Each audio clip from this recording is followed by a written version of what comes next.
Halo, kembali lagi bersama saya Christopher Huang. Dan pada video kali ini gue pengen sharing pengalaman gue nge-gym selama 2 tahun.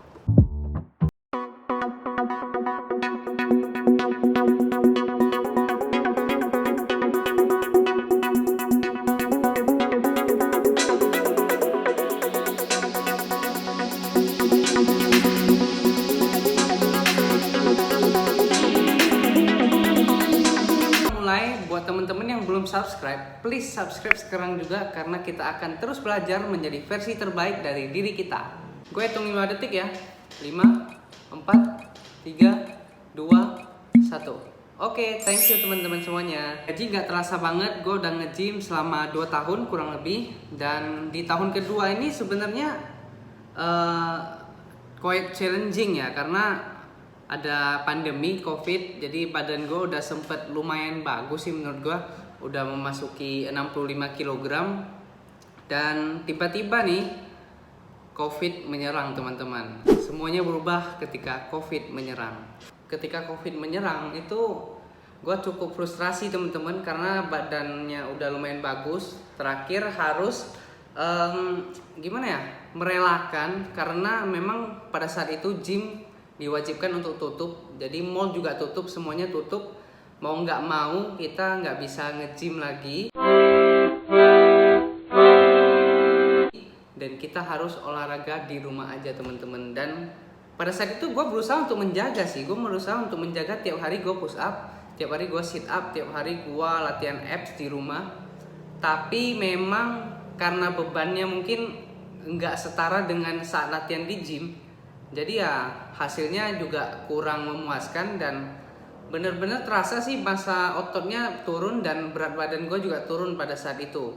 Jadi karena gue push up dan sit up serta latihan abs di rumah dan hasilnya menurut gue kurang memuaskan, akhirnya gue memutuskan untuk gue beli dumbbell yang bisa di set up itu maksimal 15 kg. Gue beli 2 buat latihan di rumah teman-teman. Jadi kalau gue mau latihan chest ya gue alaskan yoga mat, terus gue latihan chest di sana. Sebenarnya lumayan sih hasilnya, lumayan, minimal ada kenaikan sedikit lah dibandingkan dengan gue push up sit up di rumah. Gue latihan pakai 2 dumbbell, itu hasilnya lebih kelihatan.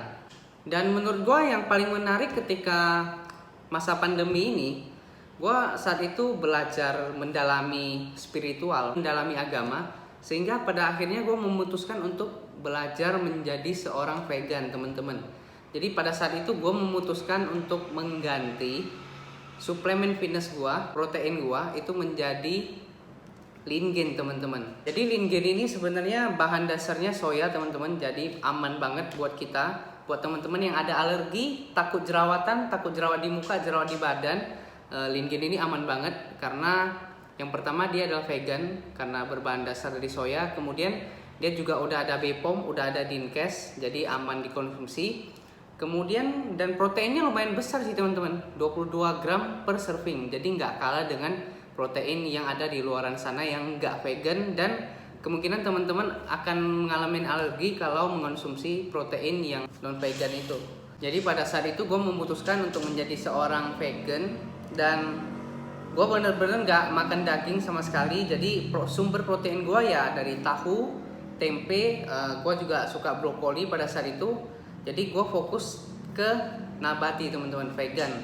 Nah, untuk menambah asupan protein ya gue minumnya lean gain teman-teman. Ya teman-teman yang ada follow Instagram sama TikTok gue pasti tahu, gue sering posting mengenai lean gain. Dan ya ada orang yang bertanya sebenarnya gimana sih cara seorang vegan itu bisa membangun otot. Nah, gue mau rekomendasi kepada teman-teman untuk nonton film dokumenter yang berjudul The Game Changer.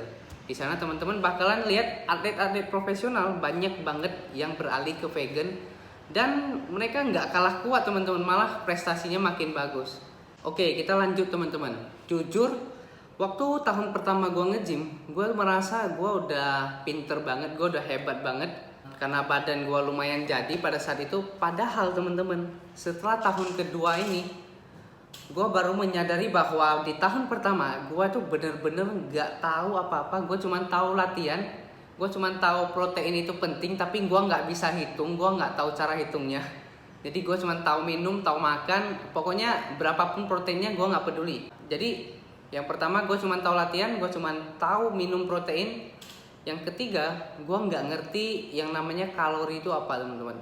Di tahun kedua ini semuanya terjawab, dan yang paling penting sebenarnya leg day ini ya. Gue di tahun pertama gue jarang banget deh gue latihan leg day di tahun pertama gue nge-gym.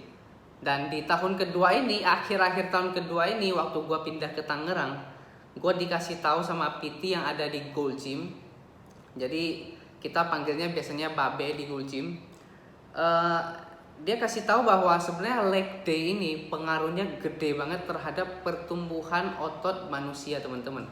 Ada yang namanya hormon HGH, Human Growth Hormone. Jadi Human Growth Hormone ini itu untuk nge-boost hormon di dalam tubuh kita supaya tubuh kita itu bisa grow, otot kita itu lebih cepat, teman-teman. Jadi kalau kita sering skip leg day, HGH ini nggak akan keluar. Jadi ya badan kita ya gitu-gitu aja, teman-teman. Jadi mungkin badan kita bisa bagus, tapi tidak akan sebagus kalau kita rutin latihan leg day, teman-teman. Jadi buat teman-teman yang baru mau memulai gym atau udah mulai gym, never skip leg day, teman-teman, karena penting banget. Ada hormon testosteron yang di boost kalau kita latihan leg day. Yang kedua ada HGH dan ada hormon kortisol, teman-teman. Hormon testosteron itu juga membantu tubuh kita membentuk otot kita, teman-teman. Jadi supaya ototnya itu lebih padat, lebih kuat. Dan hormon kortisol itu fungsinya untuk kita bisa mengendalikan stres. Jadi kalau orang stresnya terlalu berlebihan, itu kurang hormon kortisol. Makanya hormon kortisol ini penting banget, dan hormon kortisol ini bisa membantu kita untuk meningkatkan metabolisme tubuh, teman-teman.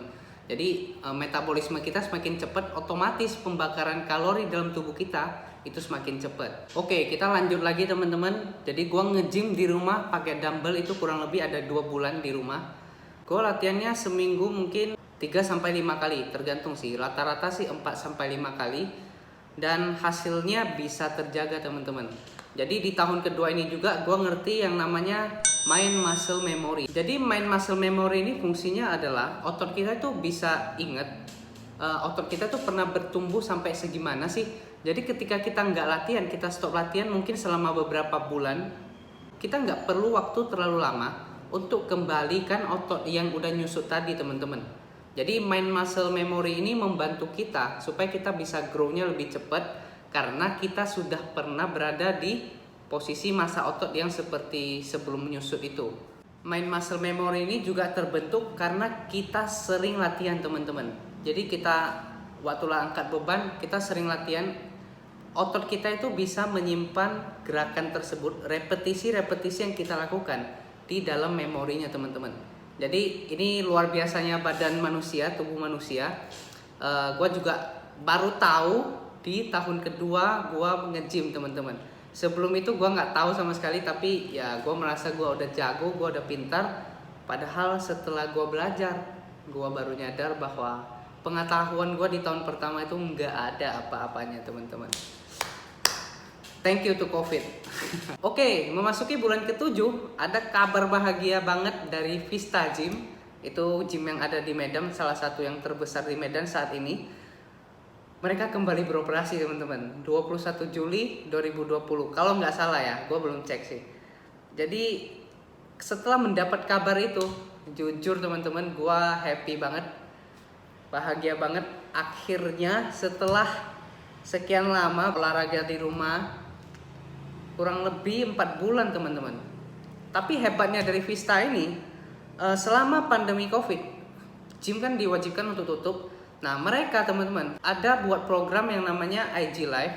Jadi mereka ngajak member-membernya atau orang-orang yang belum jadi member, yang penting ada follow, itu mereka ajak untuk olahraga bareng. Ada banyak kelas, ada body combat, ada aerobik, ada berbagai macam kelas. Jadi salut banget sama tim Vista Gym, luar biasa banget.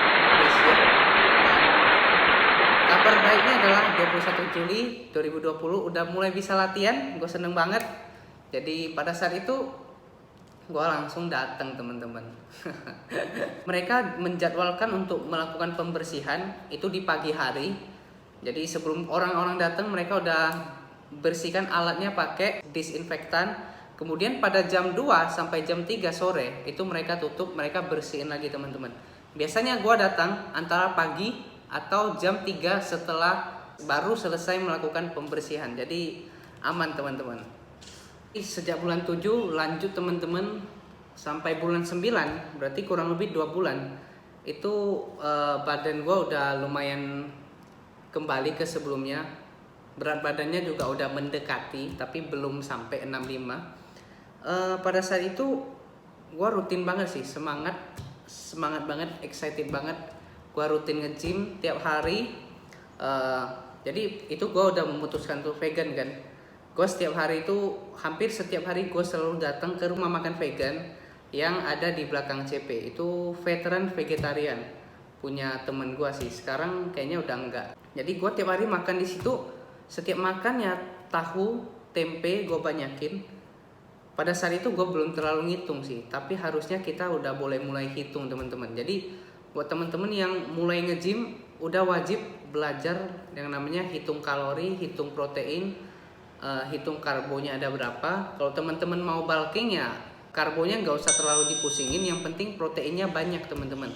Karena kalau kita mau naikin berat badan, otomatis yang mau kita naikin kalau bisa itu massa ototnya, jangan massa lemaknya yang kita tambah. Jadi tetap perhatikan makanan yang lemaknya itu nggak terlalu tinggi dan tinggi protein, karbo tinggi hajar aja teman-teman. Karena kita membutuhkan karbohidrat juga untuk kita bisa latihan lebih ekstra. Kita membutuhkan karbohidrat dan protein yang banyak teman-teman. Jadi fokus aja, dan protein yang bagus untuk kita yang nge-gym itu minimal ya teman-teman ya, minimal 1,5 kali berat badan kita. Jadi contohnya berat badan gua pada saat itu turun ke 60 kilo. Nah, gua harus memenuhi minimal 90 gram protein teman-teman untuk otot gua bisa bertumbuh lebih optimal.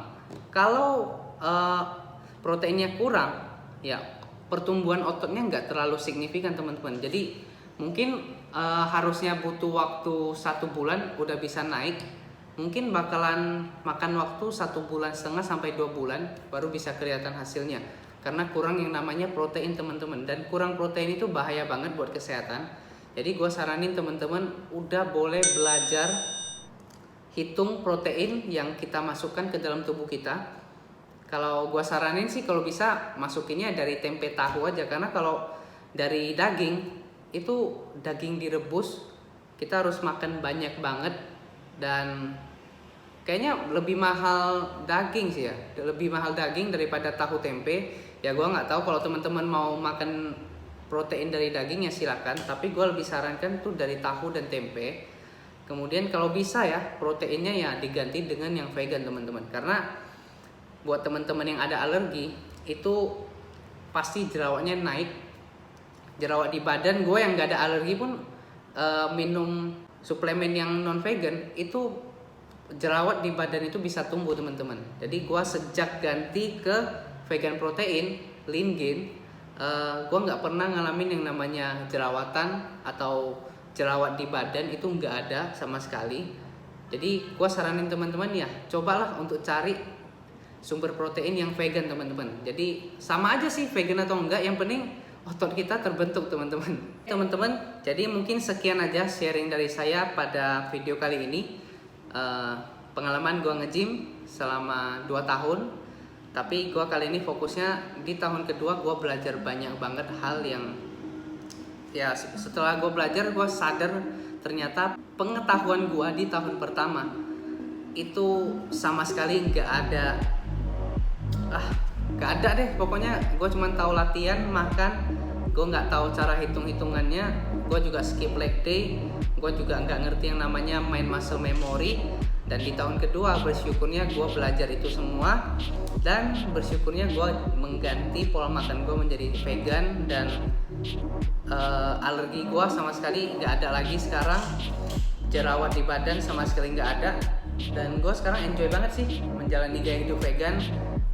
Jadi proteinnya ya dari tahu, gue fokuskan dari tahu sekarang teman-teman, karena tahu itu lebih tinggi, kurang lebih ada dalam 100 gram tahu itu ada 8 gram protein yang bisa kita makan, ya kurang lebih imbang sama 1 butir telur. Jadi ya sebenarnya sama aja. Terlalu banyak makan telur teman-teman, kalau kita makan kuningnya telur itu lemak semua teman-teman. Jadi gue saranin kalau teman-teman mau makan telur, kuningnya itu dibuang karena lemaknya kalau kita makan secara terus menerus badan kita bisa jerawatan. Jadi sekian dulu video kali ini, dan ingat untuk subscribe YouTube channel ini karena kita akan terus upgrade diri menjadi versi terbaik dari diri kita. Masih bersama saya Christopher Huang, sampai jumpa di video selanjutnya. Bye bye.